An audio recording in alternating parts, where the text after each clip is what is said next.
అనిపించదా? అది ఎప్పుడు అనిపిస్తుంది?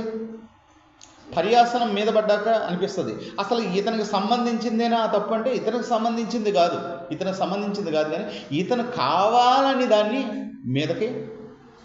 ఇప్పుడు ఏదైనా వనంలో అవ్వం పండు కోసి ఏమన్నా నోటికి పెట్టిందా సైతాను? ఇప్పుడు ఎవరన్నా పాపాన్ని మనకు తీసుకొచ్చి ఇప్పుడు గుర్రాన్ని నీళ్ళ దగ్గర తీసుకెళ్తాం, నీళ్లు తాగించగలమా? అంటే ఆ గుర్రానికి ఏముండాలి? నీళ్లు తాగాలని ఉండాలి. ఒక మనిషిని తప్పులోకి స్నేహితుల వలన పాడైపోయాడండి అంటారు. స్నేహితుల వలన అసలు పాడైపోయే స్వభావం నీలో ఉంది కాబట్టి వాడు చెప్తే నువ్వు విన్నావు. అసలు పాడయ్యే స్వభావం నీలో లేకపోతే ఎవరైనా ఏం చేయలేరు. మా పిల్ల స్నేహితుల మాటని పాడైపోయిందంట. కాదు, స్నేహితుల మాట వినడం వలన పాడైపోయింది. ఎందుకంటే ఆ స్వభావం నీలో వినాలనే స్వభావం ఉంది. ఆదాము అవ్వమ్మ పాడైపోవడానికి కారణం ఏంటి? వాళ్ళకి శ్రమలు రావడానికి కారణం